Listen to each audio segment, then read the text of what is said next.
Well, in chapter 16 of the book of Numbers, we come to a very prominent story in the Bible, a very huge cautionary tale for those who might later want to replace the leadership in their own strength. You know, Moses did not choose himself to be leader of this people. Matter of fact, if you go back, he did everything he could to get out of this.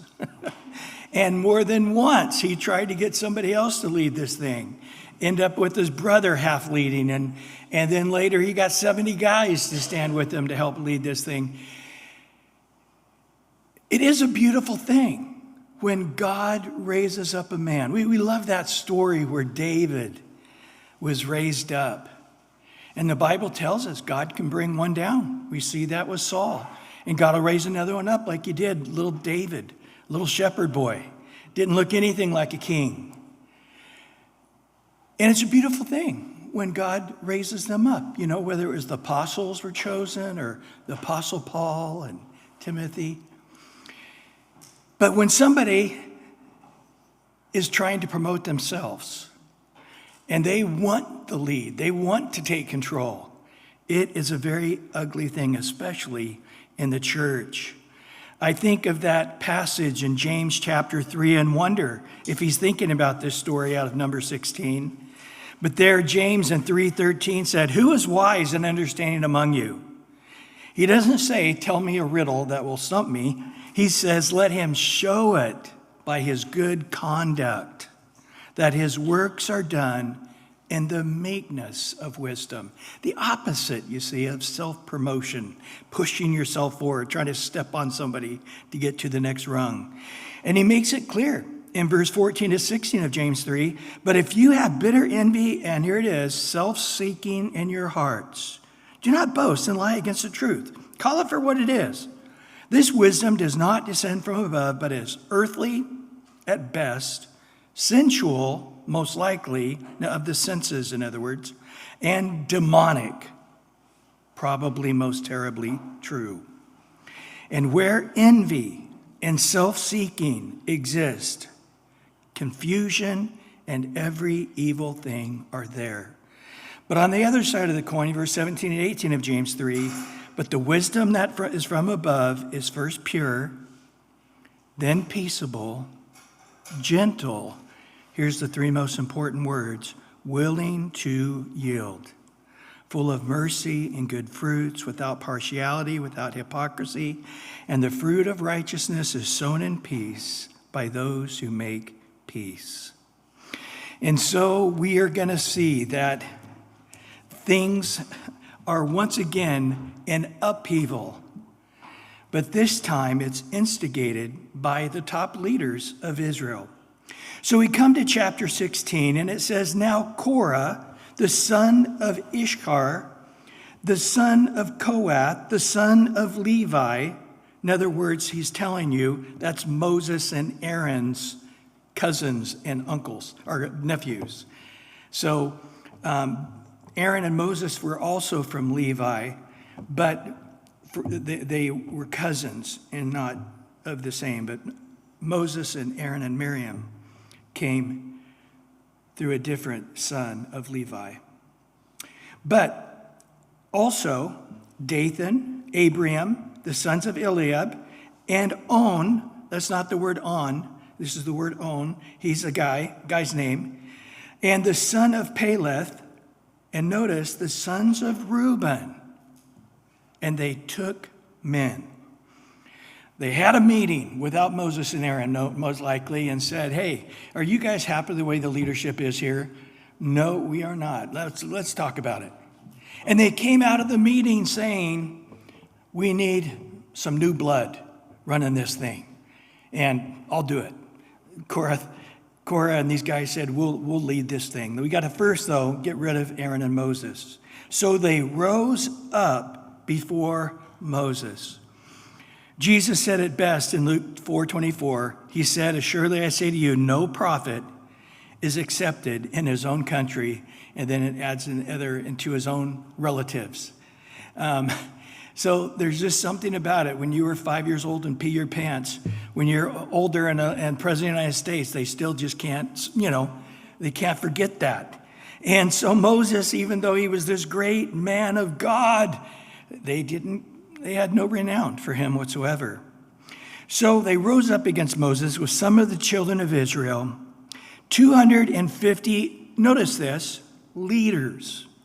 Now in the King James, it says princes. Now the reason I want to point this out is I have heard people incorrectly say that these are 250 elders. Not so. Skip over to verse 25 and look at the very end. It says there that the elders of Israel followed him, Moses. They stood with Moses. The elders stood with Moses. Now, who are those guys? I guess they were the 70 that were picked back in Numbers 11. I really didn't make a big deal of this until this time, teaching through it, where I saw this. And so these leaders of the congregation, representatives of the congregation, men of renown. You wonder if Moses, who's writing this, is tongue-in-cheek. These guys were, great in their own minds. But nevertheless, they did represent the 12 tribes. So remember back early in Numbers where leaders were chosen from the 12 tribes? And then it really showed itself in the pecking order by when they would move out. When they had built the tabernacle and they'd move out, Judah was in the lead. But Reuben is the oldest son that should be honored, right? And so anyway, you've got basically, if you do the math, somebody from each tribe. All 12 tribes, we're going to see in just a minute, they got all the congregation on their side. So it wasn't like, half was with Moses and Aaron and half wasn't. It was virtually everybody, but a handful of people stood with Moses and Aaron. Well, in verse 3, they gathered together against Moses and Aaron. That is the same terminology in the Hebrew when they stand up against somebody in battle. We'll see the Philistines gathering together against Israel in battle. The same thing. So this is the spirit of it. Moses said, man, it was like they were coming for battle. You had these 250 guys, princes from each tribe, and they took men. They had a whole bunch of guys with them. And it was a giant crowd of hundreds of guys coming.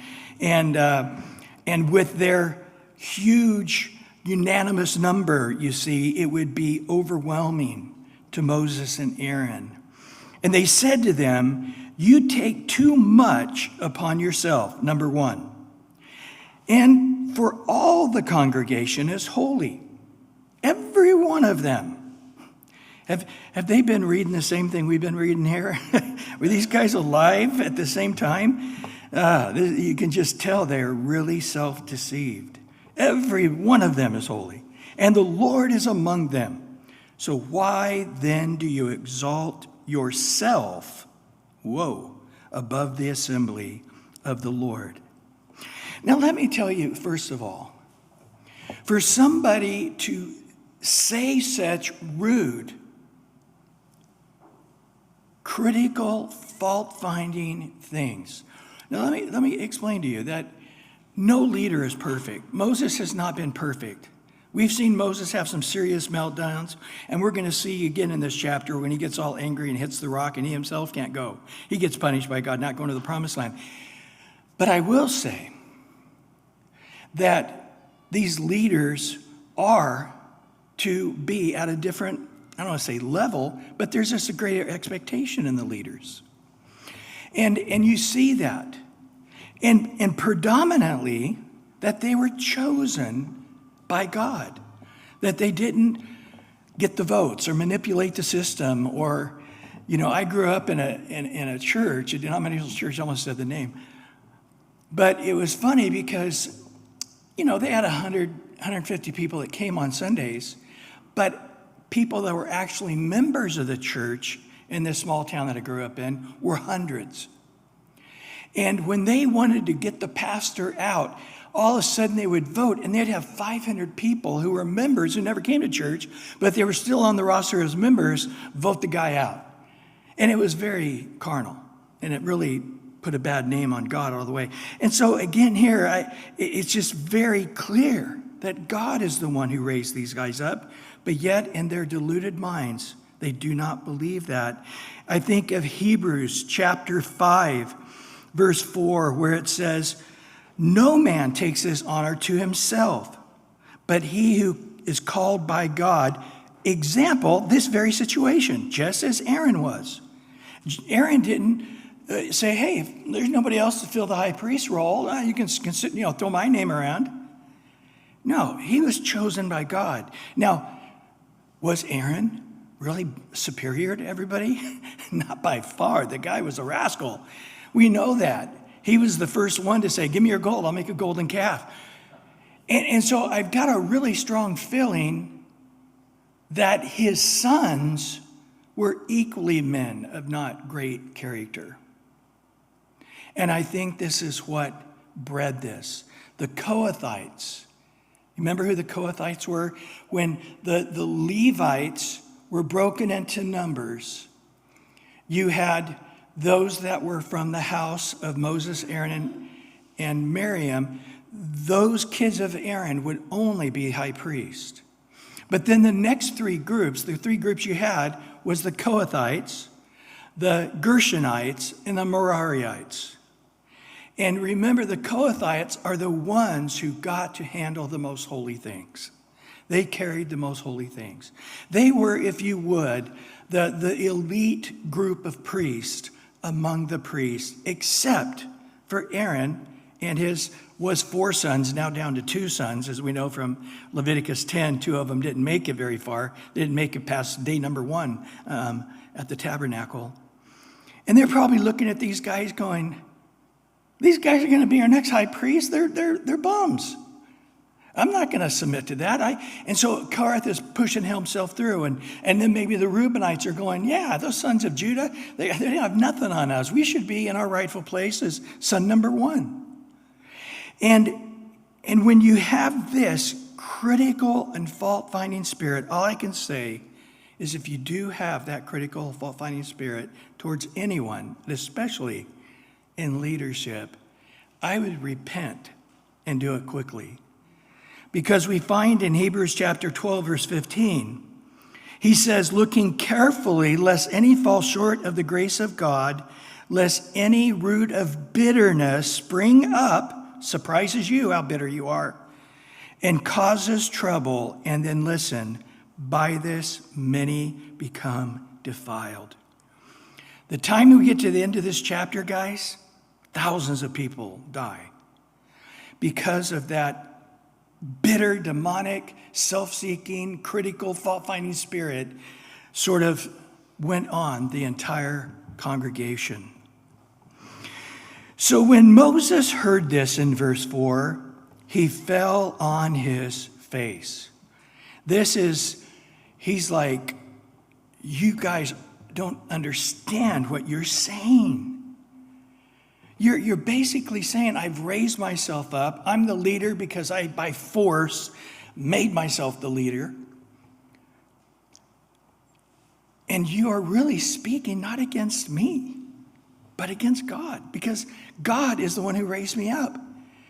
And if you're unhappy with that, you're really unhappy with God.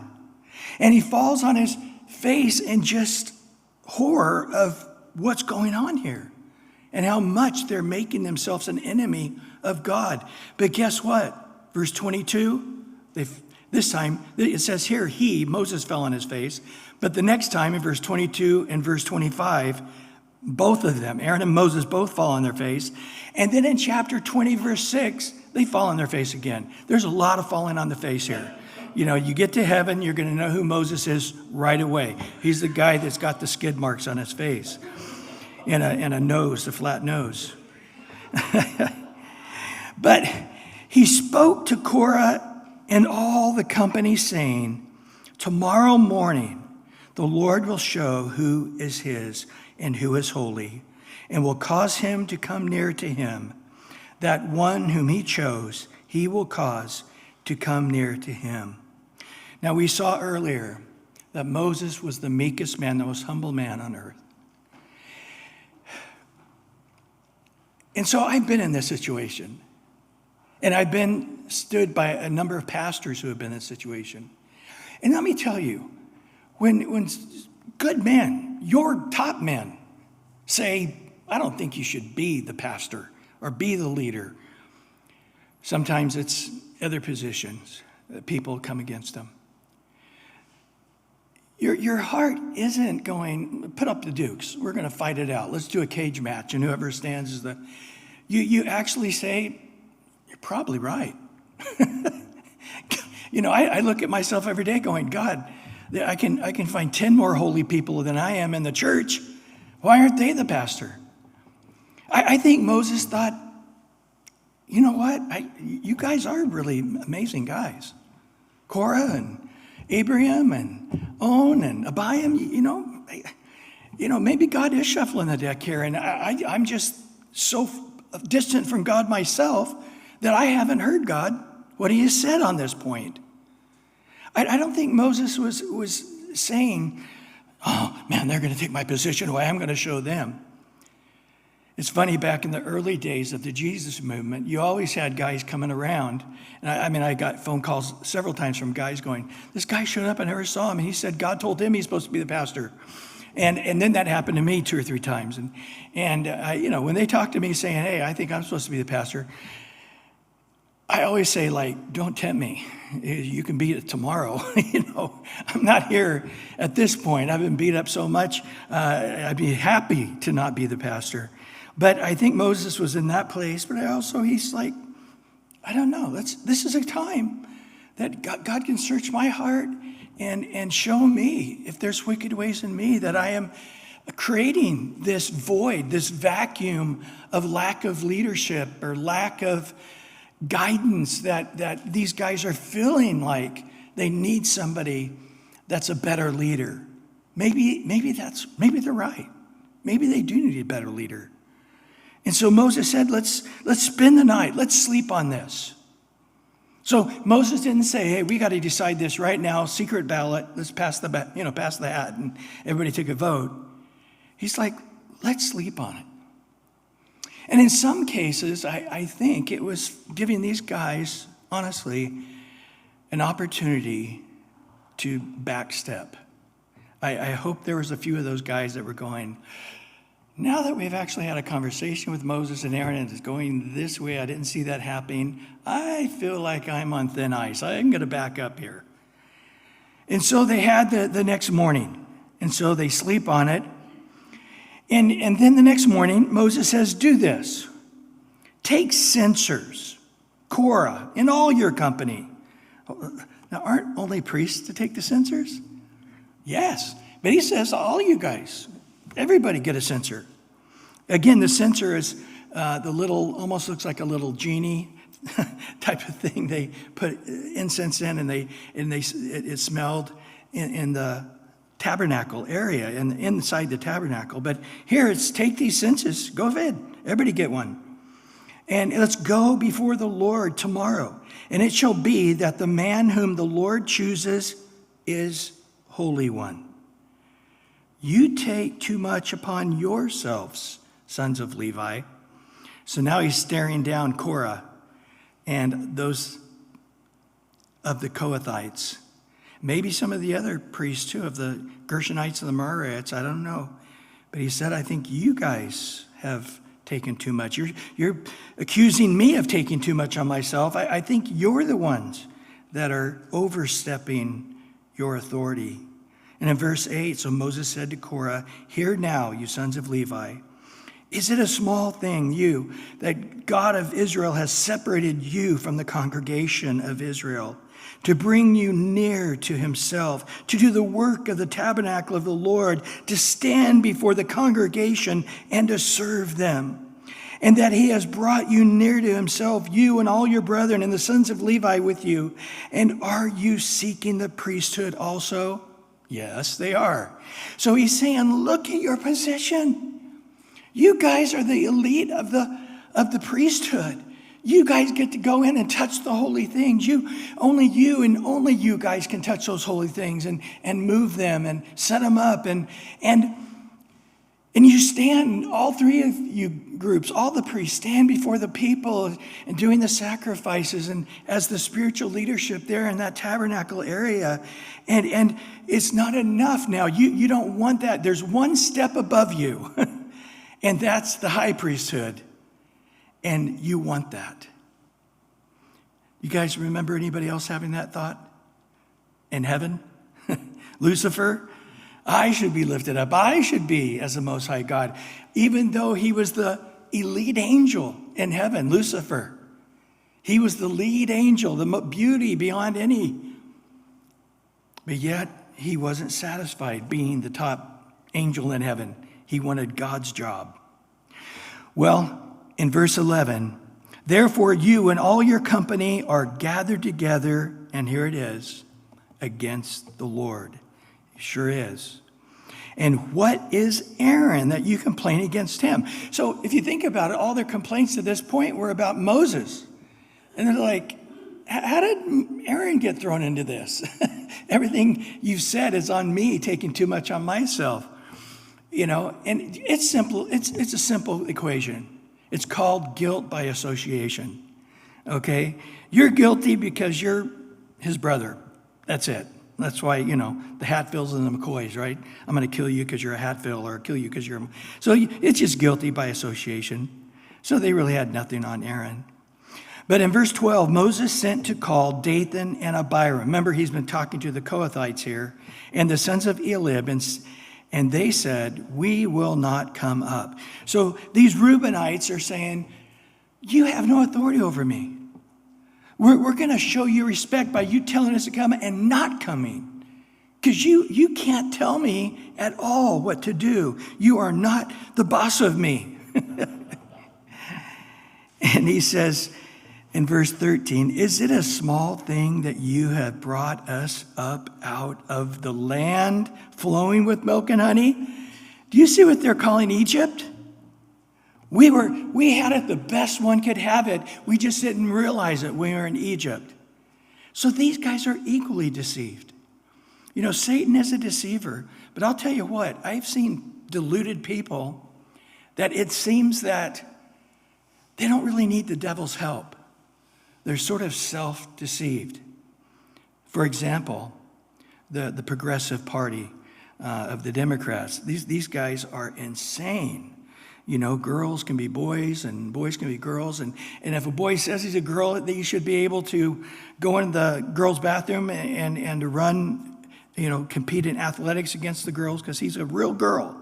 Don't say that trans girls aren't real girls. They are real girls. It's like, no, you're deluded in your mind. And many other things as well. So they're saying, man, you already took us out of the land of Egypt. And we know why you did it.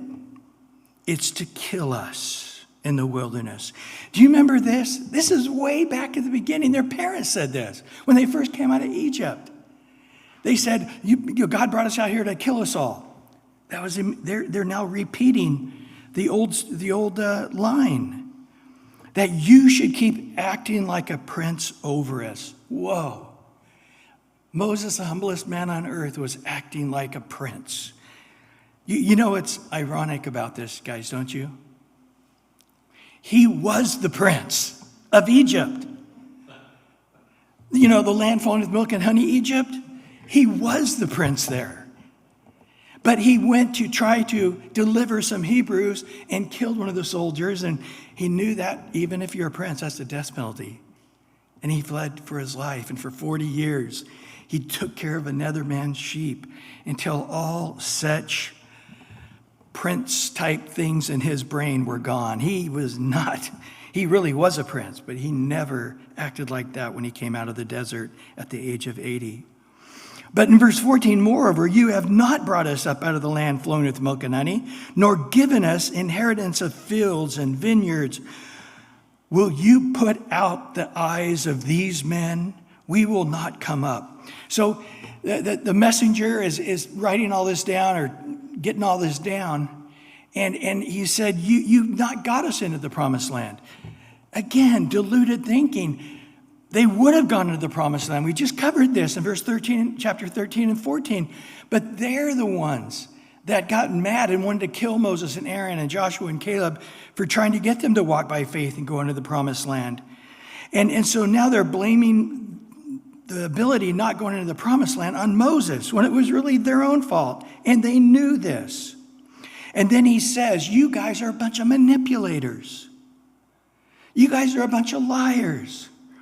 You spin the news cycle, and so you make everybody, follow blindly your craziness. But there's no blinder in our eyes. We see clearly.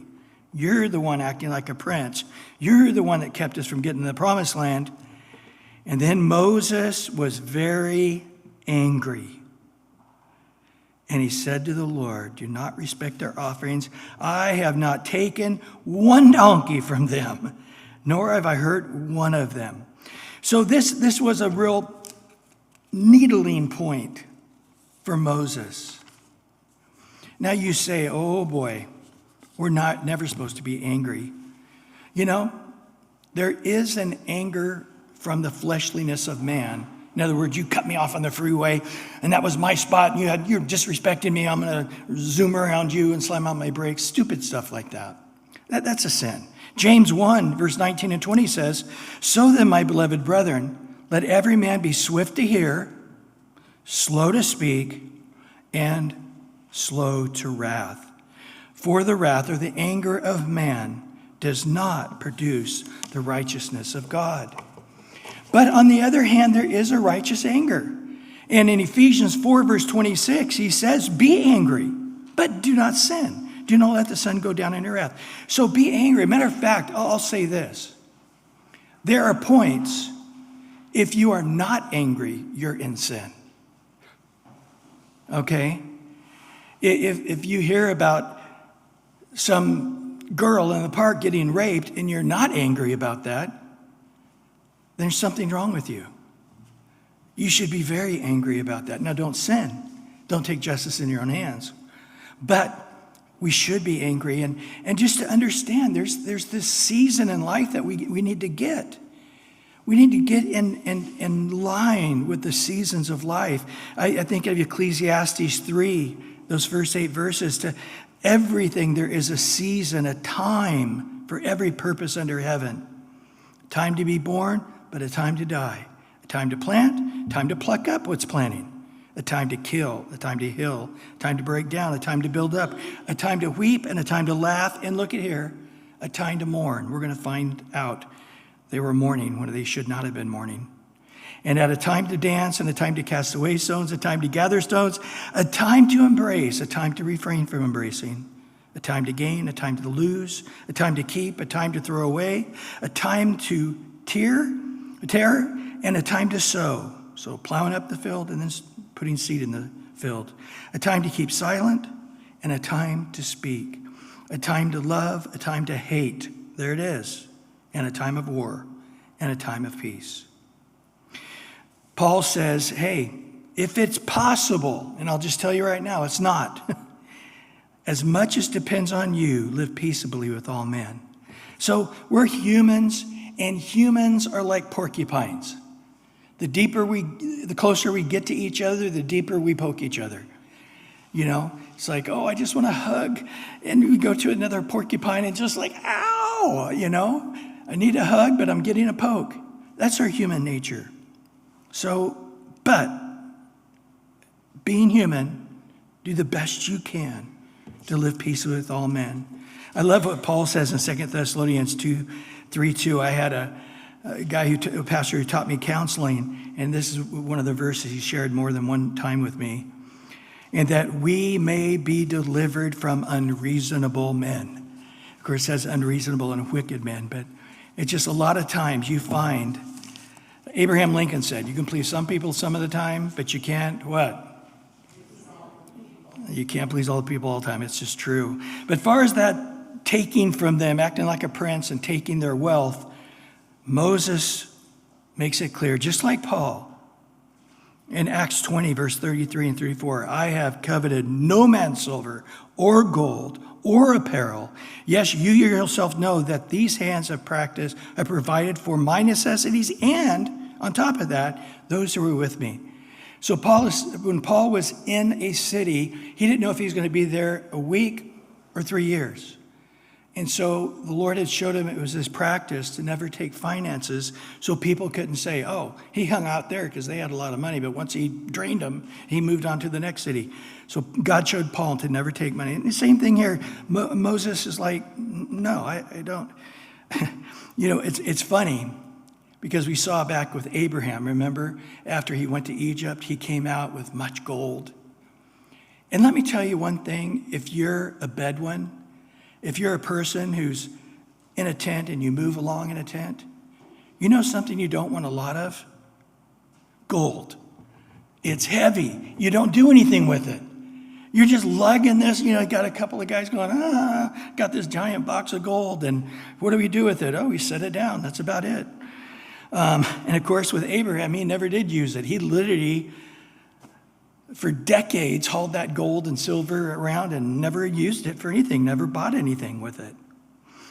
Well, in verse 16, and Moses said to Korah, tomorrow you and all your company be present. Talk to those guys. Before the Lord, you and they, as well as Aaron. So they went back to Korah going, get your guys in line. They won't even come in and listen to me, but I'm telling you to tell them to make sure they all come out tomorrow. Verse 17, let each take his censer, put incense in it. Each of you bring his censer before the Lord, 250 censers, both you and Aaron, each with his own censer. So every man took his censer, put fire in it, laid incense on it, and stood at the door of the tabernacle of meeting with Moses and Aaron. And Korah gathered all the congregation. There it is. He gathered all the congregation against them at the door of the tabernacle of meeting. Then the glory of the Lord appeared to all the congregation. So these men were leaders, and they were leading the congregation against the man of God. And so the glory of the Lord appeared. We've seen that even in the last chapter. And the Lord spoke to Moses and Aaron. Notice who he didn't talk to. Separate yourself from among this congregation that I may consume them in a moment. So he wasn't going to just take down Korah and Dathan and Abraham and Abiam and On. He was going to take them all, the whole congregation. Boy, we've been here and done that, haven't we? And they, both of them, Aaron and Moses both now fell on their faces and said, "Oh God, the God of the spirits of all flesh, shall one man sin and you be angry with all the congregation?" It really, they're just sheep following. They don't understand the depths of what they're doing like Korah does. Korah fully understands what he is saying. I don't think everybody else understood or appreciated the depths of this wickedness. So the Lord spoke to Moses, saying, "Speak to the congregation, saying, get away from the tents of Korah and Dathan and Abiram." And Moses rose and went to Dathan and Abiram, and the elders of Israel followed him. Excuse me. And he spoke to the congregation, saying, "Depart now from the tents of the wicked men. Touch nothing of theirs, lest you be consumed in all their sins." I forgot to add in the verse here of 2 Timothy 2:19, where Paul uses this phrase when he's talking about the guys that were spreading false doctrine. He says, "And the Lord knows the Lord knows those who are his, and let those who are his depart from the wicked," or get away from the tents of the wicked. So even in the New Testament, you don't want to be around guys that are self-willed. You want to get with those, as he goes on in 2 Timothy to tell him, to get with those who seek the Lord out of a pure heart. It's interesting, first of all, that we see once again Moses standing in the gap. Remember that Ezekiel 22, I've looked at these verses in 30, 31 a few times now in the last couple of weeks, but God sought for a man among them to make a wall, stand in the gap before me on behalf of the land, and I should not destroy it. But I found no one, therefore I have poured out my indignation on them. I've consumed them with fire of my wrath. I've recompensed their deeds on their heads, says the Lord God. Let me make it clear to you. Just because God knows the future doesn't mean he makes the future. And I could go into a long explanation on that, and I won't. But I'm just telling you that your free will changes things. And even though I think God could know the future of your choices, I think he chooses not to. And so your choices make a difference. You can't say, well, if I do that or do that, God already knows what's going to happen. So it's really already done. It's already destined what I do. No, the Bible repeatedly shows us almost on every page that man has a free will. We are equal in power to God in this one way. We can say yes to God or no to God, or yes to what's righteous and do what's wicked. That's every day. That is before us, the full spectrum of choice. But let me say another thing that's also dead certain. Prayer changes things. And so to say, whether I pray, whatever's happens is going to happen, or if I do pray, whatever's happens is going to happen, the same result's going to happen whether I pray or not. Untrue. The Bible shows us that repeatedly. And once again, if Moses was not there, being the selfless person, not the self-seeking person, but the selfless person he was. Let me just turn around and ask you the question. If God said, I'm going to destroy Moses and Aaron and all of Aaron's family, do you think Korah and Dathan and Abiram and On would have been on their faces before God saying, please have mercy on these guys? I don't think they would have either. So understand, Moses was human, and that feeling of being right and somebody else being wrong, it's a great feeling, isn't it? It's flesh, but it's a great feeling. And for Moses to go past that humanness and to say, God, these guys that all are against me and all saying horrible things about me, have mercy on them.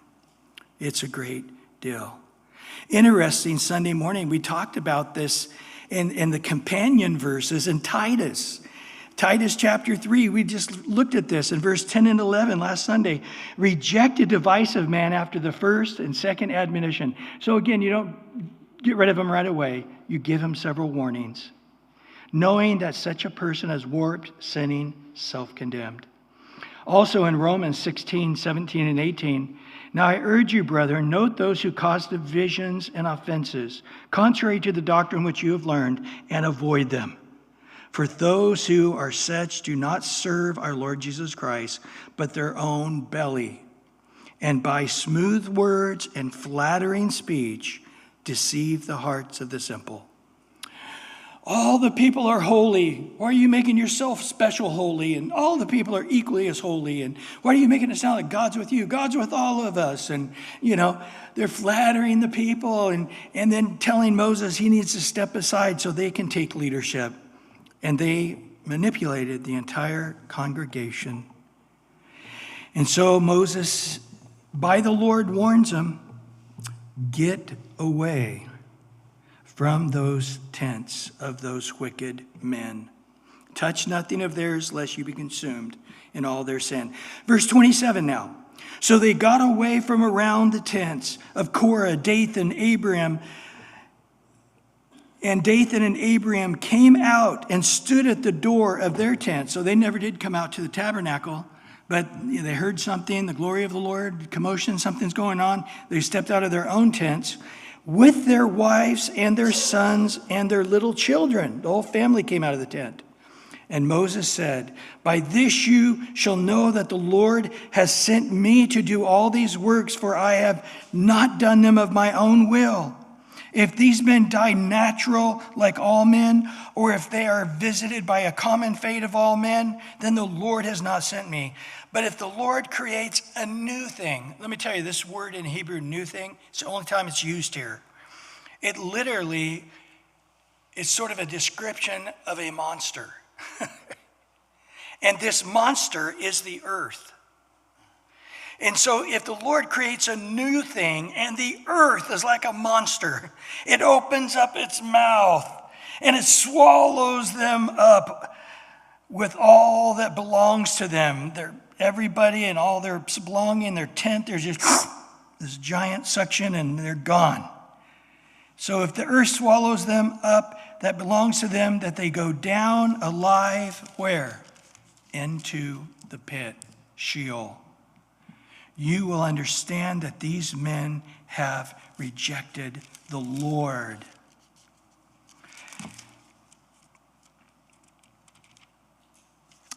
Now, before you get too upset going, "Man, these guys messed up and their whole family died," look over real quick to further explanation on this story in Numbers 26, verse 10 through 11. "And the earth opened up its mouth, swallowed them up together with Korah when the company died, when the fire devoured 250 men, and they became a sign." Note, verse 11, "Nevertheless, the children of Korah did not die." So remember back in chapter 13 and 14, God said everybody's going to die in the wilderness, but those who are 19 years old and under won't be judged with their rebellious parents. It seems like the same thing is happening here. But the Lord said, you're going to die in the wilderness. Well, this particular day, they really made some dent into that population that's going to die in the wilderness, because a lot of people are getting ready to die. "Now it came to pass, as he finished speaking all these words, that the ground split apart under them, and the earth opened up its mouth and swallowed them up with their households and all the men with Korah and all their goods, so that they, all those with them, went down alive into the pit, and the earth closed over them, and they perished from among the assembly." One commentator put, they didn't even have to dig the graves. God dug the graves and buried them. And in verse 34, "Then all Israel who were around them fled at their cry, for they said, lest the earth swallow us up also." They're all fleeing and scared. "And the fire came out from the Lord and consumed the 250 men who were offering incense." Shouldn't have been doing that to begin with. That was pretty stupid. "And the Lord spoke to Moses, saying, Tell Eleazar, the son of Aaron the priest, to pick up the censers out of the blaze, for they are holy, and scatter the fire some distance away. And the censers of these who sinned against their own souls," that's the real key, isn't it? "Let them be made into a hammered plates as a covering for the altar, a lid for the altar of sacrifice. Because they presented them before the Lord, therefore they are holy, and they shall be a sign to the children of Israel." So Eleazar the priest took the bronze censers, which those who were burned up had presented, and they were hammered out of the covering on the altar. So hammered out, again, a very difficult thing to do, fine, one piece, very fine craftsmanship. And this was to be a memorial to the children of Israel, that no outsider who is not a descendant of Aaron should come near to offer incense before the Lord, that he might not become like Korah and his companions, just as the Lord had said to them through Moses. So let's think about this just a minute. Way back in Exodus, when God said, now here's the picture of heaven and the tabernacle in heaven. And Moses, you better make sure these guys built everything exactly to the specifications I've given you. Remember this? Did they just forget they needed a lid for the altar? But think about this. Years, well over a year later now, they are making something new for outside of the tabernacle, a lid that would go on the altar of incense. Now, when would they use that lid to go on the top of the altar of incense? Before you answer that, look back at Leviticus chapter 6, verse 12 and 13. And the fire on the altar shall be kept burning on it. It shall never be put out. And the priest shall burn wood on it every morning and lay the burnt offering in order on it. And he shall burn on the fat and the peace offering.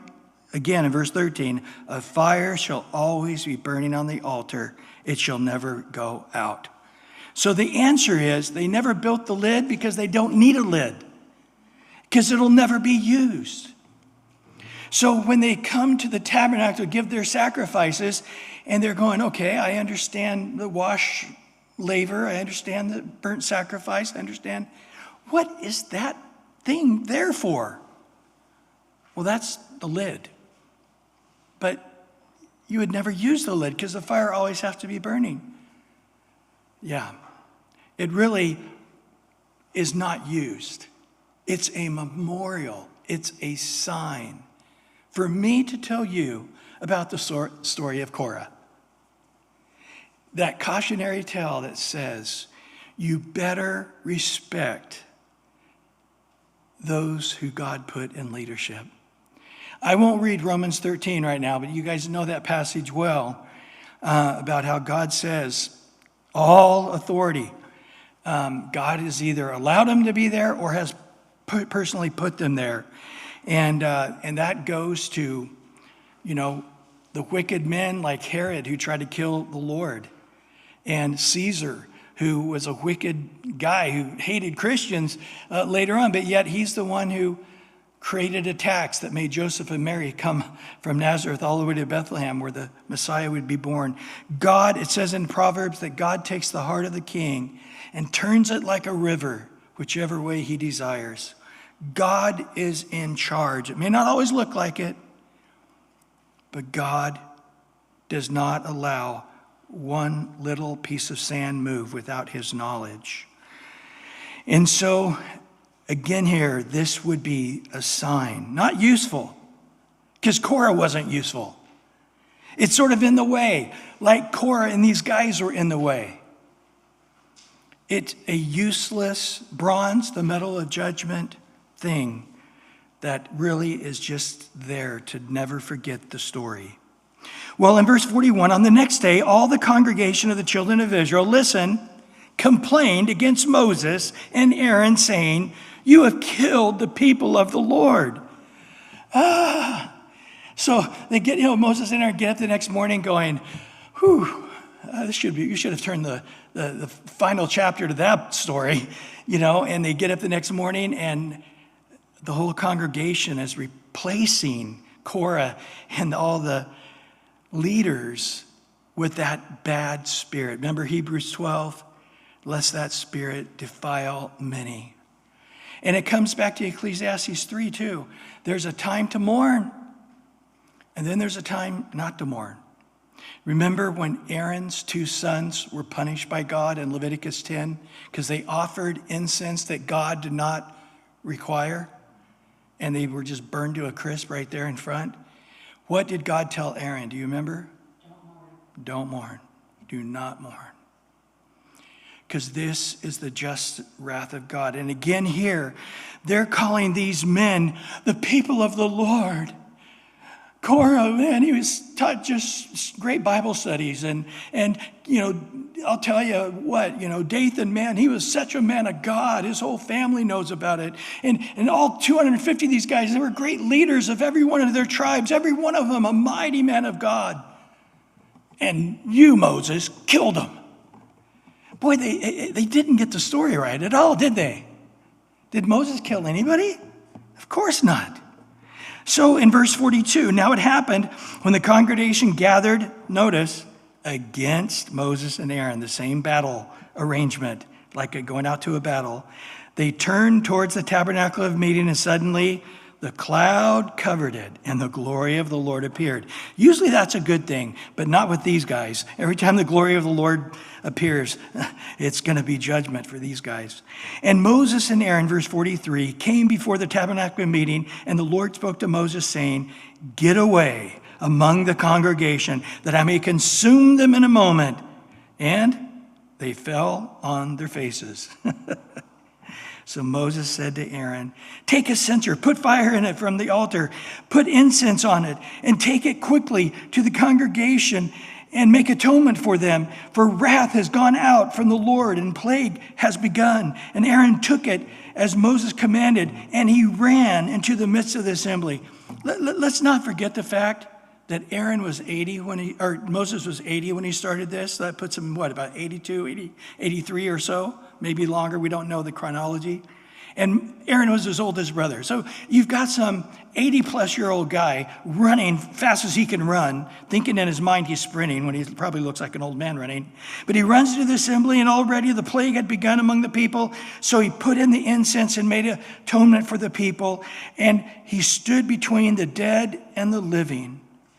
So the plague was stopped. Such a picture of Christ. Our intercessor stands before our death and us living forever.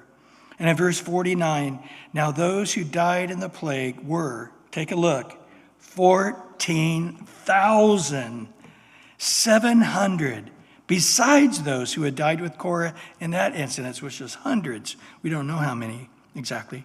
So Aaron returned to Moses at the door of the tabernacle of meeting, for the plague had stopped. So what do we know about these things? One is you need to understand the heart of God and be in step with him. I think of that Jeremiah 9 passage where he says, "Don't let the wise man glory in his wisdom, or the mighty man in his might, or the rich man in his riches, but glory in this, that you understand and know me." Now listen to the next part of Jeremiah 9:24, "that I am the Lord who exercises loving kindness." We know what that is, right? "But also his judgment," or justice, "and righteousness in the earth. For these I delight, says the Lord." So we need to understand that when these men were punished and destroyed for their rebellion, and their hearts were bitter, and every evil thing was there, demonic, that when God purified it, basically, from that spirit of bitterness and criticalness and fault finding, that they should have realized, their eyes should have been open to say, "I rejoice in your judgment, O God." But rather than that, they are upset and angry at God for his righteousness. Do you understand that? They're angry because of his righteousness. It reminds me of people outside an abortion clinic praying. And people are so angry at them. And of course, a few years ago, you could have been invaded by the FBI for having been out there praying and talking to people about abortion. But what a wicked thing. When we look at Israel, the bottom of the bottom was when they were sacrificing their babies to demons. And if anybody here has had an abortion, or somebody listening on the tape, God heals and forgives. I don't want anybody to feel condemned. But I do want you to understand that in God's point of view, he knitted them in their mother's womb to become born and be a living being that could know God and give glory to God. But you killed the baby in the womb. You say, well, it's in the womb. It's not a baby, is it? Of course it is. Science has finally caught up. Back in the 70s, Roe versus Wade, science was way behind. But boy, it wasn't within a few years that science jumped ahead, and we realized that just the baby is there. Not very much of them, but he's there right after conception. And so we look at that and say, this is God's mind. But then you hear people going, I'm going to abort every. They had a girl the other day, that was before Charlie Kirk. I don't know if you guys know who he is, but she came out and said, I just wanted to tell you, I'm getting ready to go this week and have my 3rd abortion. And the crowd cheered. And I'm just like, the mind of God versus the mind of this world demonic system. They're cheering when they should be weeping, and they're angry at God's righteousness. We don't want to be in that place. We want to be in the step where God wants us to be. I think of this story repeated in Jude. In Jude chapter 1, verse 4, it's a heavy little book, a tiny little book, but heavy. For certain men have crept in unnoticed, Jude says, the half-brother of Jesus, who long ago were marked out for their condemnation, ungodly men who turned the grace of our God into lewdness and deny the holy God of our Lord Jesus Christ. Verse 11, skipping down, woe to them, for they have gone in the way of Cain. We know about Cain. Run greedily in the error of Balaam. We'll be studying that very, very soon. For profit. And they perished in the rebellion of Korah. Interesting, he says there's 3 points in history where we see these wicked men.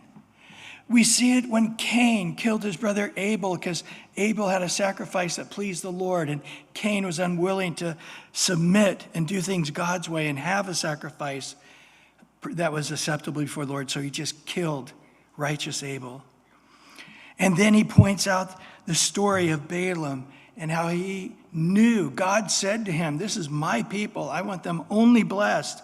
And Balaam went behind and told the king of Moab, we're going to see later, Balak, how to seduce, get the women to seduce the men and say, before you have sex, you got to worship our idols. And the plague came out on Israel. And then the other one mentioned is Korah, and this wicked, self-serving, self-seeking time, unwilling to recognize God's authority. And those kind of people can bring great division and destruction to the church. In 1 Samuel 15:23, remember, Samuel told Saul, for rebellion is as the sin of witchcraft, and stubbornness is as iniquity of idolatry. So God, who doesn't look on the outward man, God who looks on the heart, is looking at the heart and sees, you say it's rebellion, God sees it as witchcraft. It's the same heart that turns to Satan to worship him. You say it's stubbornness. I don't want to see that person as my leader. I don't want to submit to that person that God raised up. It's the same as somebody committing idolatry. It's that same spirit going all the way back to Satan. Remember Isaiah 14, verse 12 through 15? How you have fallen from heaven, O Lucifer, you son of the morning. How you are cut down to the ground. You are weakened the nations. For you have said in your heart, I will descend to the heaven. I will exalt my throne above the stars of God. I also will sit on the mount of the congregation on the farthest sides of the north. I will ascend above the heights of the clouds. I will be like the Most High. I don't need to be higher than God, just right next to him. Yet you shall be brought down to Sheol and to the lowest part of the pit. I wonder if Isaiah, when he wrote those last couple lines, wasn't referring to the story of Korah. In Psalm 75, God makes it clear. For exaltation comes neither from the east, nor from the west, nor from the south, but God is the judge. He puts down one and exalts another. Daniel, pointing this out to Nebuchadnezzar, says, now Daniel answered and said, blessed be the name of God forever and ever, for wisdom and might are his. He changes the times and the seasons. He removes kings and raises up kings. He gives wisdom to the wise and knowledge to those who have understanding. In Proverbs 6, the smartest man that's ever lived, no, it wasn't Elon Musk, it was Solomon. And he said there's 6 things God hates. Actually, there's a 7th one too. And that 7th one is really bad. It's not just one of the things God hates. It's an abomination to God. What is that 7th thing? What's that 7th thing? He says in the second part of verse 19, one who sows discord among the brethren. Paul says, don't be that person. Obey those in Hebrews 13:17. Obey those or submit to those who rule over you. It's the same word, lead. Submit to those who lead you. Be submissive, for they watch out for your souls as those who must give an account. Let them do so with joy, not with grief, for that would be unprofitable for them. Now you say, yeah, Bryan, you like those kind of verses, don't you? It's like, no, not really. I'm very uncomfortable with that, but it's the truth. Well, what happened to the Kohathites? You know what? Once Korah was purged, they became an amazing group. They proved themselves worthy of being that elite priesthood. As we go on, we discover Psalm 42, 44, 45, 46, 47, 48, 49, and Psalms 84, 85, 87, and 88 are the Psalms written by the Kohathites. Psalm 84, the first 4 verses says, "How lovely is your tabernacle, Lord of hosts. My soul longs, yes, even faints for the courts of the Lord. My heart and my flesh cry out for the living God. Even the sparrow has found a home, and the and a swallow a nest for herself, where she may lay her young. Even your altars, O Lord of hosts, my King and my God." Now listen to this last couple of words here. "Blessed are those who dwell in the house. They will still be praising you." Selah, which rest a minute and meditate. Let's skip it down to verse 10 of Psalms 84. "For a day in your courts is better than 1,000. I would rather be a doorkeeper in the house of my God than to dwell in the tents of the wicked." I got a feeling that's, again, a reference back to this rebellion of Korah. I believe it was a reference back to that, where they're humble, saying, I submit to the degree God has put me in authority, and I don't desire anything greater. I realize the authority God has given me as a priest in his house is a great honor, and that's what God has allotted to me, and I'm fine with that.